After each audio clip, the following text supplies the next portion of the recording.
I'll be brave if you're brave. I'll be brave, but only if you're brave. Yeah, we can both be heroes, like soldiers in their nice clothes, like soldiers in their nice clothes, together. And it could be just you and me. We'll be family. Just wait and see.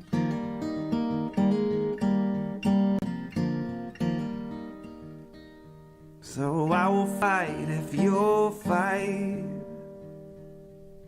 Yeah, I will fight, but only if you'll fight. Oh, we can make it through this, like sailors in a tempest, like sailors in a tempest, together.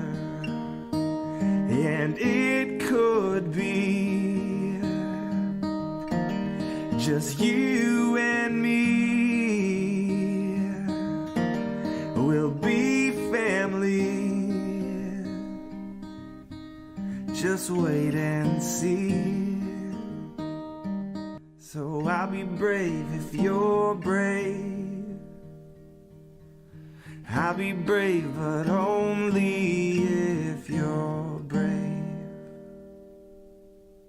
Good evening, everyone. Welcome to the living room. I know most of you, but I do see a couple of new faces. So I'm Danielle Hicks. My role here at the Foundation is to oversee patient services and programs. So anything that has a patient touch or voice is my area of responsibility. We're so glad to have you guys here tonight. I don't know if any of you got a chance to sign in last night. Michelle and I were in Arizona, in a couple of different areas of Arizona, Sun City, and then Gateway Banner, but I don't remember the name of the city. Anyway, Gilbert, about an hour and a half away from one another, bringing this living room to the folks out there. So it was a really great night. We got back this afternoon, and we couldn't be more thrilled than to have Dr. Carbone here to talk with us tonight. And I don't know if you guys saw on the screen earlier or in some of the communications about what we're going to talk about, but we're going to talk about, it sounds really amazing, converting responses to treatment in order to find cures in ways we couldn't before. And this is across the stage spectrum where we're going to kind of take this conversation. So regardless if you're a stage 1 patient or a metastatic patient, what might that look like? Online. Okay, good. Okay, so great, just great. the happy anniversary thing, I'm sure some of you may have seen it in some of our external communications, but on St. Patrick's Day, this lovely here celebrated her 15th year cancer-free. Yeah. So she got a lot of well wishes on St. Patty's Day. I did. Yeah. But sometimes I was telling somebody tonight, sometimes I have survivor guilt, you know, to hear all these stories for 14 of those 15 years just makes me believe that maybe I got through that knothole to do what we're doing here. I hope that's the reason. Yeah. Yeah. Thank you. So thank you, everyone. So now we're going to talk about Now for something completely different. completely different, but I know it's something that we've talked about in sort of varying levels and during various talks here at the Foundation. That it's a conversation that is going to mean something to each and every one of you in the room, everybody watching, and those that will come back and watch later. And it's talking about how new improvements in treatments are moving us towards a cure. And as Dr. Carbone said earlier, the C word not being cancer, but the C word being cure. And what does that look like? And we're going to talk about it in 3 different sort of buckets, if you will. In the early diagnosis space, in the locally advanced space, and then in the metastatic space. So with that, I'm going to turn it over to Dr. Carbone. But before he starts talking about what this looks like in each of these buckets, tell us who you are and why you're here and why lung cancer matters to you. Well, I'm the director of the thoracic oncology program at Ohio State University. And I have had a lifelong specific interest in lung cancer and lung cancer research, and have seen tremendous advances in the way we manage this disease in the last 30 years. And I'm very happy to be involved with organizations like the Dario Foundation that's doing great work in empowering patients and informing them on the latest treatments. So I like to divide lung cancer into really 3 buckets. There's the surgically resectable bucket, if you find your tumor when it can be taken out surgically. And then there's another bucket called locally advanced, where it's in one place in your body, but it's not possible to take it out. And then the third one is when it's metastatic and when it's spread to different parts of your body. And we have made amazing progress in all 3 buckets. We're going to start with the surgical thing. Still today, the best way to cure lung cancer is to cut it out, if you can do that. I mean, the surgical cure for lung cancer is about 50%, which honestly is better than any other modality at the current time. And you can't cut it out if it's spread or if it's advanced. And so we heard several stories about accidentally discovered lung cancer, and then they took it out and you're fine 10 years later. And if you hadn't fallen in the parking lot or had got a car accident and got that scan. Well, now there's 2 big randomized studies that show an improvement in lung cancer death rate by doing CT screening in high-risk individuals. And the older study, about 10 or 12 years old now, showed a 20% reduction in the deaths from lung cancer just by doing the scans. The newer study just was presented at a meeting recently, showed a 26% reduction in death in men and a 50% reduction in death in women from lung cancer. There's nothing you can do that's simpler than a 15-second helical CT scan. Yet, how many people in the United States do you think, and this is in the US, I'm not talking about in the Congo, right? In the US, what fraction of people eligible for CT screening get screening? Anybody take a guess? Take a guess. 5%. Yeah, it varies, but it's something around 2%. 2%. What fraction of women get mammograms? 80%. What's going on there? You have in fact, the number estimates for improving outcomes in lung cancer are better for CT screening than mammograms are for breast cancer screening or colonoscopies, et cetera. So I think it's really tragic in this country that it's not more widely adopted. So the second thing I wanted to talk about for the early stage disease is the advances in surgery. Surgery, even in the United States, is not the same at different places. There are now board-certified thoracic surgeons who are specifically trained to operate on the lung, but most thoracic surgery being done in the country is being done by general surgeons. They do, heart bypass one day and then lung surgery the next. And it's been shown that the outcomes are better with trained thoracic surgeons, and they are able to do the excellent surgery without removing your entire lung, for example. They can do specific operations. And now they're doing the operations what's called minimally invasively. Years ago, people used to have foot-long scars and spend 2 weeks in the hospital. Now, literally, they do it robotically, and you come out in 2 days with a couple of Band-Aids on your side. It's just really remarkable. The recovery is much faster. The quality of surgery is better if it's done by someone who's trained. So if anybody you know is getting thoracic surgery done, Make sure that it's done by a board-certified thoracic surgeon at a major place. And we have advances in radiation therapy for early-stage lung cancer, where we can just do very tight field radiation and not do surgery at all in people who are too ill to have thoracic surgery, where in the old days they'd do palliative radiation and it would never kill the tumor. Now with new techniques, they can actually cure people with just the stereotactic radiation. Any other questions on early stage disease? Yeah. You mentioned screening eligible people. What is screening eligible? Well, Like right now never the smoked? definition of it is that insurance will pay for it, but it's basically the criteria for entry into the clinical trials that showed improved survival. And that typically is 30-pack year smoking history. You have quit less than 15 years ago, between the age of 50 and 80. And in that population, actually, the prevalence of lung cancer, if you just take 100 people with those characteristics, 1 or 2% of them will have lung cancer and not know about it. It's very high prevalence. So a huge issue is trying to figure out how to diagnose lung cancers that happen in other people, even never smokers. And that's an area of active research that is a very important area, but we could make a huge dent in lung cancer outcomes.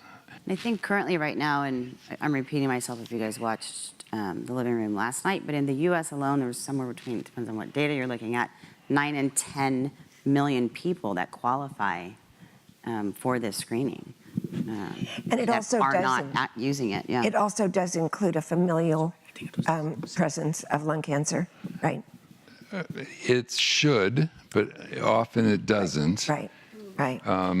So that's a long discussion, yeah, but we exactly. really need to better define those populations. Maybe the last thing I'll talk about is we're doing some clinical trials now combining immunotherapy and targeted therapies with surgery. Right now, the surgery followed by chemo or radiation is the standard of care, but I'm running a national study right now with immunotherapy. You're giving 2 cycles of immunotherapy before surgery. And in 10% of the cases, they're taking out the tumor, and there's no tumor there. After just 2 doses of immunotherapy, they've completely eradicated all sign of the cancer in these patients. So I think that in the future, we'll see a routine application of immunotherapy, at least, to early stage lung cancer. And by eradication of the tumor, do you mean like total cell death? Totally gone, no evidence Yeah. of cancer in the surgical sample.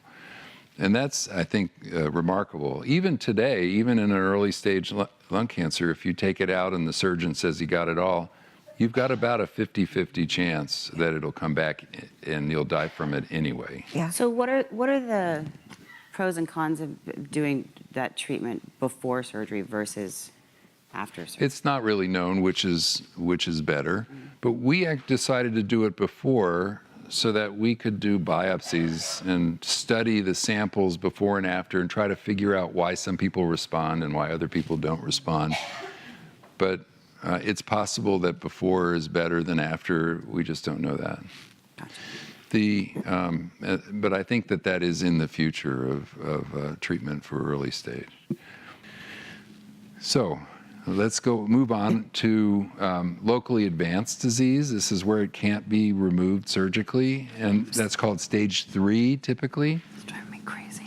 And we heard someone over here talking about starting EGFR therapy and then being said, well, maybe you should do the chemoradiation.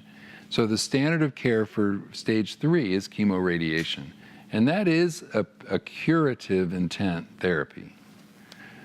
EGFR kinase inhibitor treatment generally is not curative. It suppresses the disease for a period of time. So your doctor was very insightful that if you could get the chemo and radiation, you should definitely get the chemo and radiation.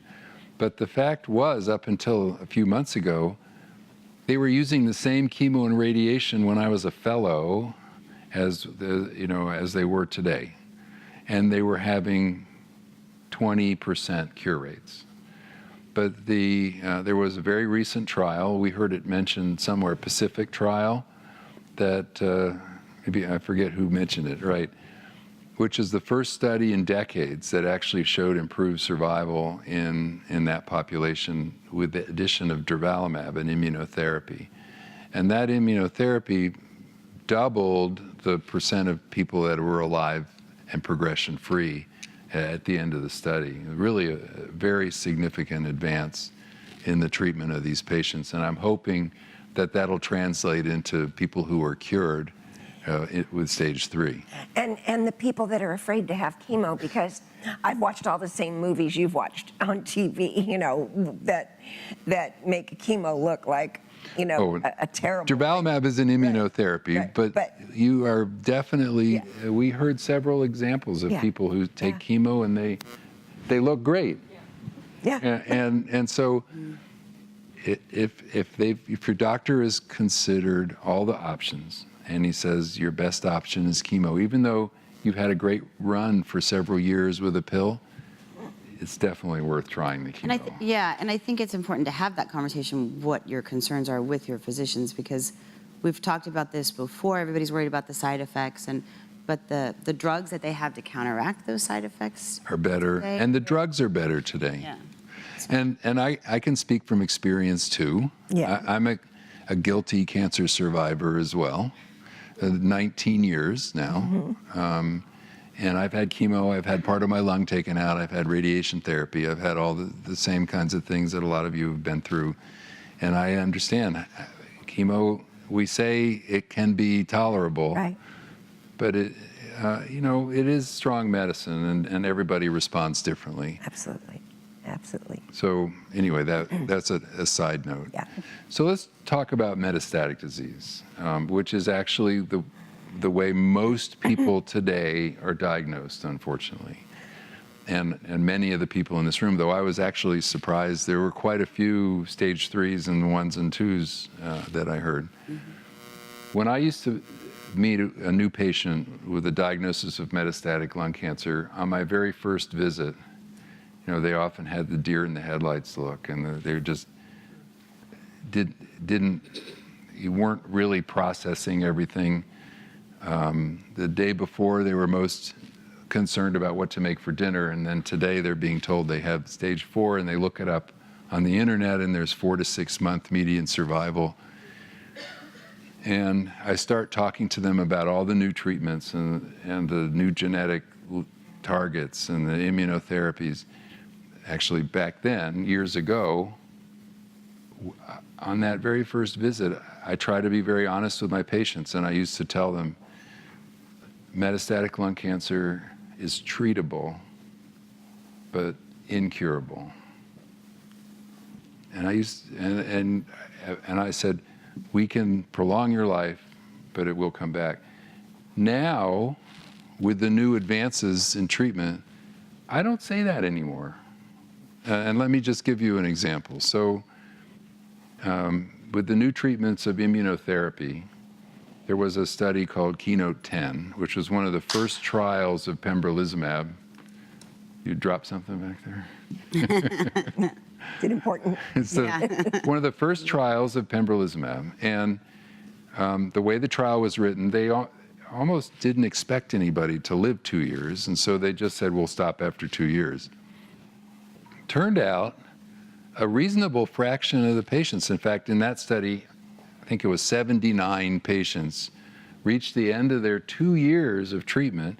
And you have to understand that historically, the average survival for metastatic lung cancer from diagnosis to death in the United States, not in third world countries, was 4 to 6 months.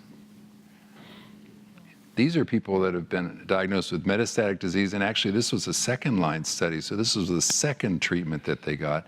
These are people who were alive and progression-free 2 years after starting second, third-line treatment. And so they stopped the treatment in these people. And most of those patients could stay off the treatment and at the end of the analysis had never recurred. And a few of the patients did recur, and most of those re-responded to the drug if they gave it again. But I now have multiple people in my clinic who were told that they had 4 to 6 months to live by their local oncologist, that, we're just going to give you narcotics and make you comfortable. And they're alive 4, 5, 6 years after taking immunotherapy, and now off of immunotherapy doing fine. And so I think there is an indication that we can be curing lung cancer with immunotherapy. Not in everybody, but in a small fraction of patients. And I think it's something that researchers really have to try to figure out how to make that small percentage bigger. And people ask me, what are the unmet needs in lung cancer? And I say, until you cure everybody, there are unmet needs. Mm-hmm. But the fact is, right now, there's a little bit of light at the end of the tunnel that you can cure people with immunotherapy. Now, does it matter which type of immunotherapy? Like, how do you as a physician determine which drug you're going to give the patient? Well, that's part of the problem is none of these drugs have really been compared head to head. And we use durvalumab in the chemoradiation patients because that was the study that showed the survival benefit. We use pembrolizumab with chemotherapy because that was what was used in Keynote 189, which is a study that showed better outcomes. So really, we're just learning how to use these drugs, which ones are best in what setting. With small cell lung cancer, it's atezolizumab and chemotherapy that showed the benefit. And so we don't really know which is the best one. But we do sort of kind of know that if we couple it with a companion drug, it can boost the rate, the survival rate, maybe. The response rate is higher if you add chemotherapy to immunotherapy, but it's still controversial. I have many people who've been on immunotherapy alone and done dramatically shrank their tumors and now are off therapy. And the Keynote 10 study I was talking about was just immunotherapy alone. Yeah.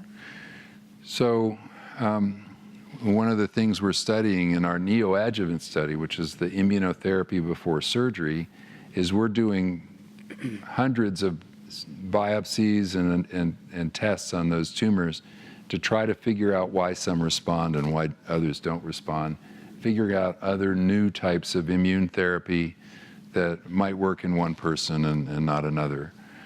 So there's a lot of active research in that area. But I wanted to talk a little bit about what's called the driver mutant therapy, targeted therapy, and that's the EGFR and the ALK and the ROS and RET and TRAC and those kinds of things. Those therapies work great, but also today really aren't curing people. They could work for I've had people 7, 8 years on a targeted therapy, but generally people will recur. And so we can be happy with the progress in the targeted therapy space, but the fact is that we're generally not curing these people. And one of the things that we heard about earlier is I think we need to research how to convert those responses to cures with driver mutant tumors. Unfortunately, EGFR, ALK mutant tumors tend not to respond to immunotherapy. So that's probably not the answer to the EGFR, ALK mutant tumors. We have research in my own lab that looks at why we're not killing off all the cancer with these targeted therapies. So, like my patient I told you with that painting, the Blue Beautiful Skies painting, people have dramatic responses. The tumor can even go away completely on scans in just a few weeks. But there's always a little kernel of cells, some few cells left that aren't killed off by that drug that end up growing back out. And we have an active research on trying to figure out why those cells didn't get killed. And so what we talked about a little earlier was the paradigm of other diseases that we are effectively controlling by combinations of therapy. So in the early days of, say, leukemia or lymphoma therapy, they were giving single drugs to patients. They were getting great responses, but it always grew back. Then they figured out combinations of treatments to give right up front to a patient, and they cured people. And I firmly believe that with the targeted therapies, that if we figure out why that last little nidus or little kernel of tumor cells aren't killed by the Tagrisso or the alectinib, then we can put in another drug that kills off that last little bit of the cancer. And maybe we can treat these tumors with 6 months of therapy like we treat a lymphoma and cure these people. Oh, I'll be brave if you're brave. I'll be brave, but only if you're brave. Yeah, we can both be heroes, like soldiers in their nice clothes, like soldiers in their nice clothes, together. And it could be just you and me. We'll be family. Just wait and see.